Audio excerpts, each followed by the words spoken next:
Þetta er verkefni 12 á blaðsíðu 715, 12 eyðimörk. Ég ætla að byrja á að staðsetja bendilinn hér fyrir aftan fyrirsögnina og setja neðanmálsgrein. Ég fer í references, insert footnote, ég ýti á dálklykil og skrifa textann. Kemur hann hér. Og ég ætla að setja hangandi inndrátt 0,5 cm. Ég ýti ekki á enter í lok línunnar hér, heldur bara skrifa ég samfellt og þá sjáum við að þetta stenst ekki á hérna. Ég fer í home og ég fer í paragraf og ég vel hér hanging og 0,5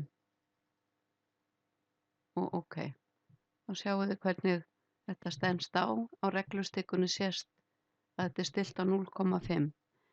Ég hefði getað ýtt á Ctrl+T en þá hefði hann hangið á 1,25 sem er sjálfgefið. Þannig ég ætla að vista skjalið og sýna ykkur í öðru myndskeiði hvernig þið raðið textanum í stafrófsröð.